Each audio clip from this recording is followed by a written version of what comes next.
اعوذ باللہ من الشیطان الرجیم بسم اللہ الرحمن الرحیم فانطلقا، پھر چلے دونوں، حتی اذا لقیا غلاما قتلہ، جب ایک نوجوان سے ملاقات ہوئی اس نے قتل کر دیا اس کو، حضرت خضر نے۔ قالا قتلت نفسا زکیۃ بغیر نفس، حضرت موسیٰ علیہ السلام پھر بولے یہ کیا کیا آپ نے؟ ایک بے گناہ جان کو آپ نے قتل کر دیا اس کے بغیر کہ اس نے کسی کا خون بہایا ہو۔ لقد جئت شیئا نکرا، یہ تو آپ نے بہت ہی نامعقول حرکت کی ہے۔ قال الم انک لن تستطیع معی صبرا، اب انہوں نے ذرا ڈانٹ کے انداز میں کہا الم اقل لک، کیا میں نے نہیں کہا تھا تم سے کہ تم میرے ساتھ صبر نہیں کر سکو گے؟ قال ان سألتک عن شیء بعدها فلا تصاحبنی، حضرت موسیٰ نے عرض کیا کہ اچھا ٹھیک ہے، اب اگر تیسری مرتبہ مجھ سے غلطی ہو جائے، دوسری مرتبہ اور مجھے معافی دے دیں، اگر اب میں اس کے بعد کوئی آپ سے سوال کروں تو پھر ٹھیک ہے، آپ مجھے اپنے ساتھ نہ رکھیے گا، فلا تصاحبنی، پھر یہ کہ میں اپنا راستہ لے لوں گا۔ قد بلغت من لدنی عذرا، میری جانب سے آپ نے جو ہے حجت قائم کر دی ہے اور آپ عذر جو ہے اب آپ کر سکتے ہیں کہ آپ مجھے اپنے ساتھ نہ رکھیں، یعنی خطا میری ہے۔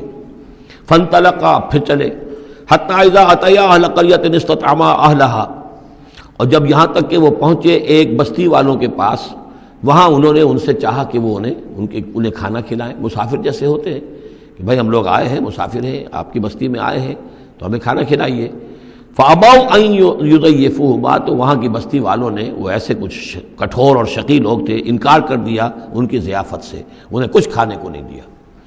فوجدا فیہا جدارا، وہاں انہوں نے دیکھا ایک دیوار، یرید ان ینقضہ، کہ بالکل گرنے کو ہے، ٹوٹنے کو ہے، گرنے کو ہے۔ فاقامہ، تو وہ حضرت خضر نے اس کو سیدھا کر دیا، بنا دیا اور سیدھا کر دیا، مضبوط کر دیا۔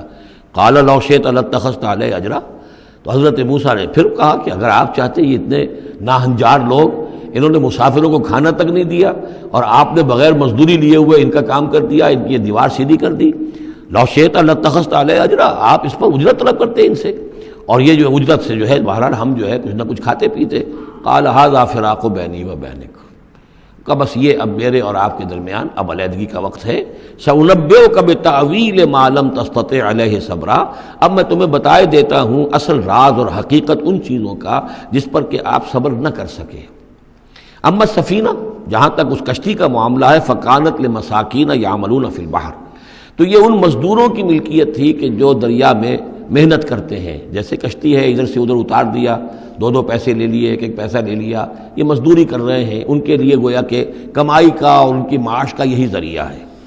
فأردت ان اعیبھا، میں نے یہ چاہا کہ اس کو عیب دار کر دوں۔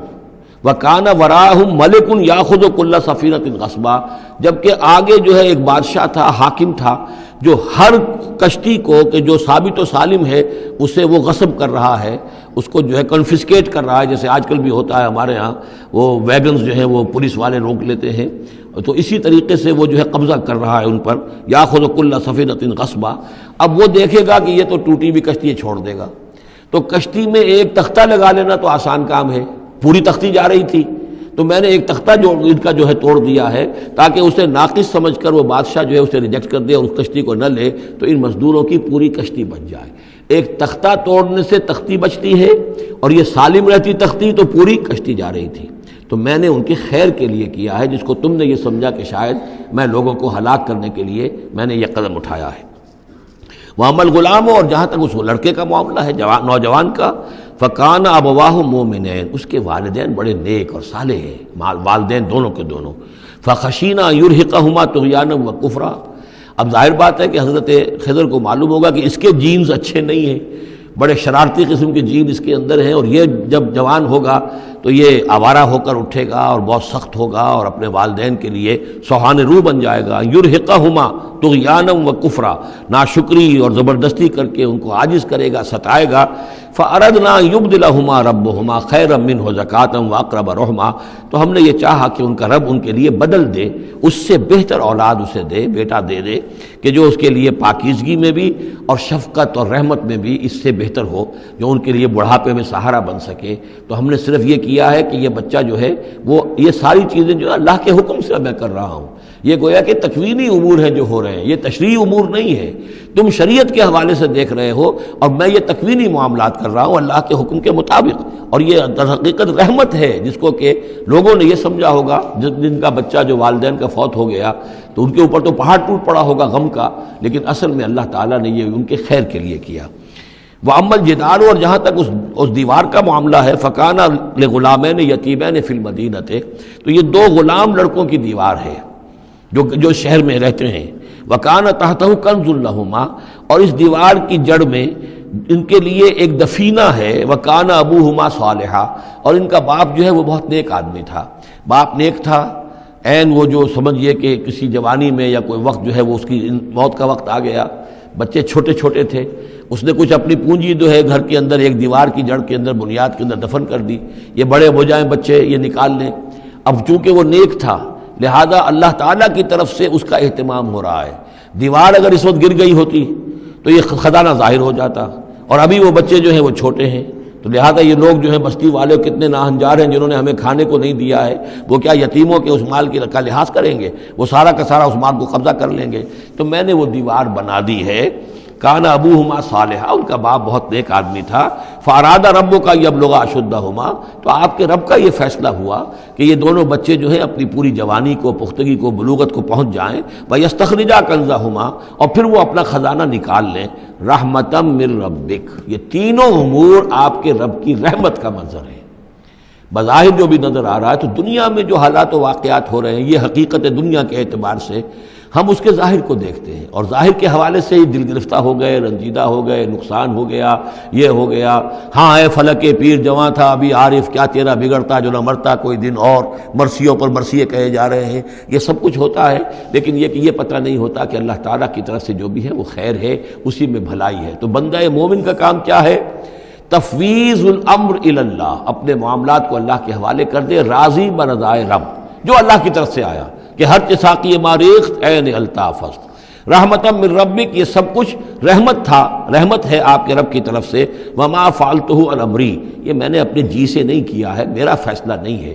یعنی یہ جو بھی تھے، چاہے فرشتے تھے اور چاہے کوئی نیک انسان ہے جنہیں اللہ نے بہت لمبی زندگی دے دی ہے، چاہے یہ کوئی روح ہے کہ جو انسانی شکل میں پھر آ گئی ہے، کہ جو اللہ تعالیٰ نے کسی ولی اللہ کی روح کو جو ہے وہ طویل زندگی دے رکھی ہے، کوئی بھی ہے، اس سے کوئی فرق واقع نہیں ہوتا.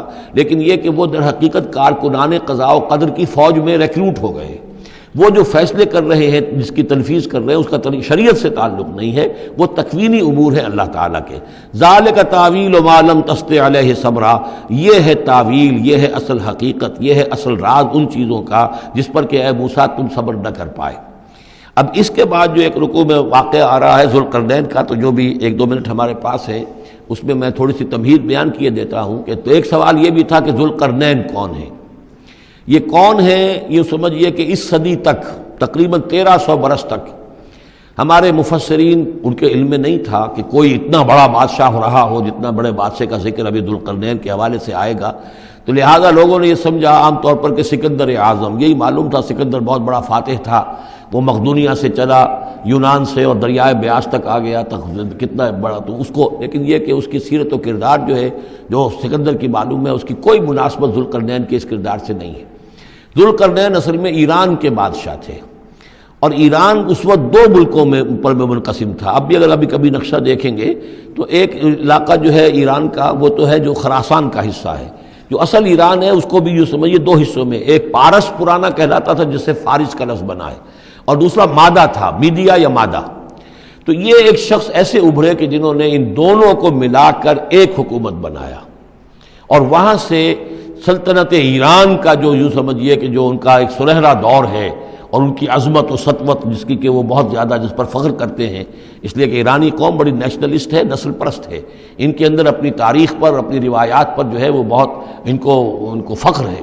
تو وہاں سے وہ دور شروع ہوا، اور انہوں نے پھر اس علامت میں کہ میں نے 2 ملکوں کو جوڑ کر ایک بنایا ہے، اپنے تاج کے اندر 2 سینگ لگا لیے تھے، اور وہ جو ہے ذوالقرنین یہ لقب ان کا ہو گیا تھا. اس کے حوالے سے سوال کیا گیا، اور اس کے بارے میں تفصیل جو اگلے رکوع میں